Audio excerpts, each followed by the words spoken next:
अस्सलाम वालेकुम। History knowledge में आपको वेलकम। मैं हूं आपका होस्ट अवैस अल रज़ा। आज हमारा टॉपिक है हिटलर ने फ़फ़कार पर हमला क्यों किया। फ़फ़कार एक वसी और मतनाज़ सकाफ़त का हामिल खित्ता जिसकी पहचान इसके पहाड़, इसके मगरब में और सूद मशरिक़ में बहराए कैस्पियन पहाड़ी का शुमाली हिस्सा अनाज और गिब्स का मरकज़ था। जब इसके दो मरकज़ तेल के ज़खायर में से एक मेकअप था जो बहरा सूद के करीब वाक़या था, जबकि दूसरा ग्रोजनी था जो बहरा सूद और बहरा गिब्स के दरमियान वाक़या था। यहाँ से सोवियत यूनियन के तेल का कुल पैदावार का हिस्सा 10% निकलता था। पहाड़ों के जुनूब में जुनूब फ़फ़कार हैं जिनमें से जॉर्जिया, अज़रबैजान और आर्मेनिया शामिल हैं। इस सनती गुंजान आबाद इलाके में तेल के वसी ज़खायर थे। अज़रबैजान का दारुल हुकूमत बाकू सबसे ज़्यादा पैदावार देता था, क्योंकि एक अंदाज़ के मुताबिक 1942 में सोवियत यूनियन के तेल की 80% पैदावार यहीं से थी। तब यह खित्ता सोवियत यूनियन का हिस्सा था। फ़फ़कार के कोयले समेत मुख्तलिफ मदनियात के वसीले ज़खायर थे। फ़फ़कार के इलाका कोबान में गंदम, मकई, सूरजमुखी और युगंधर के वसी पैदावार होती थी। दूसरी आलमी जंग के दौरान जर्मनी और इसके इत्तेहादियों ने 22 जुलाई 1941 को ऑपरेशन बारबारोसा का आगाज़ किया। इनका इरादा सोवियत यूनियन को चंद माह के अंदर शिकस्त देने का था। इस कार्रवाई में इब्तदाई कामयाबी मिली और सुर्ख फौज हरमेनीति उठाई हुई आखिर मास्को की नुमाइश में जर्मनी और इत्तेहादियों को रोकने में कामयाब हो गई। अगरचा जर्मनी ने बहुत बड़े रकबे पर कब्जा कर लिया, लेकिन अहम सनतों मराकज़ के लिए लड़ाई होती रही।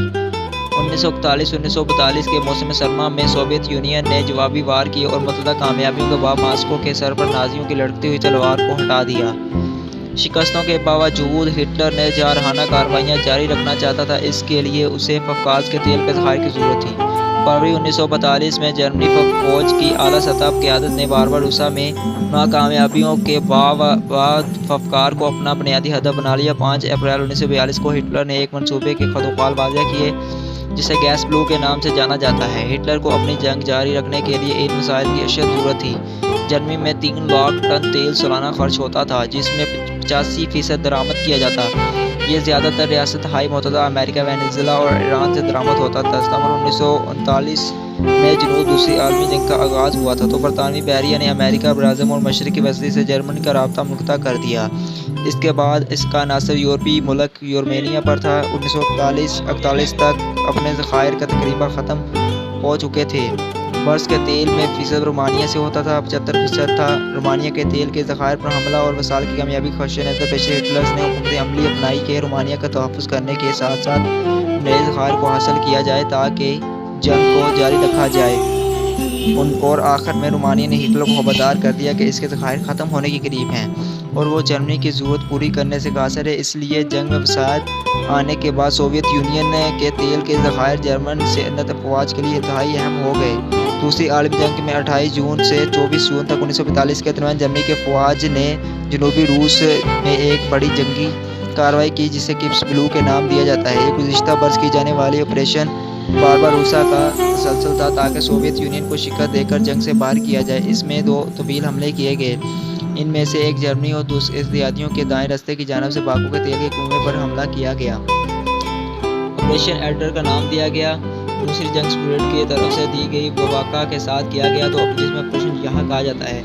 जर्मनी की ग्रुप बंदी को बी और ग्रुप ए में तकसीम किया गया, जिसकी बड़ी वजह ग्रुप ए और ग्रुप बी में तकसीम किया गया।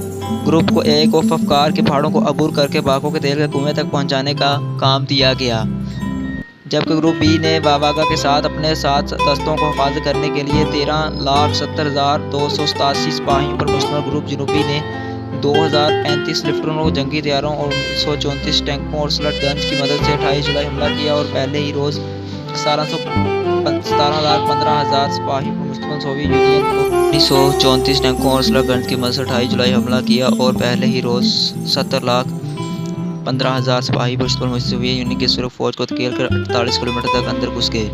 सुर्ख फौज को तवक्या थी कि जर्मन मास्को पर हमला करेंगे। जनूबी में सोवियत फौज की नाकामी ने जर्मनियों को 6 जुलाई को शहर विनिज़ा के मगरबी से और 26 जुलाई को स्टालिनग्राड के करीब दरिया डॉन पर कब्जा करने का मौका दिया। जुलाई के आखिर और अगस्त के अव्वल में ग्रुप बी के स्टेलिनग्राड के पहुंचने का सुस्त पड़ गया काम, क्योंकि सुर्ख फौज का ताज़ा दम दस्तों की सिफ्त आ रह गया था और जर्मनी के रास्ता का भी तवील हो गया। जर्मनी ने सोवियत यूनियन फौजियों को काला लालच देकर शिकस्त दे दी। अव्वल में जंग शहरी के अंदर लड़ी जाने लगी। लेफ्टिनेंटों ने फ़ज़ाई हमले और आर्टिकल्स की गोलाबारी और दुबदा लड़ाई से शहर मुकम्मल तबाह हो गया। बहुत ज़्यादा जानी नुकसान हुआ। 3 माह की लड़ाई के बाद 19 नवंबर को जर्मन स्टेलिनग्राड के 90% हिस्से पर कंट्रोल हासिल कर चुके थे।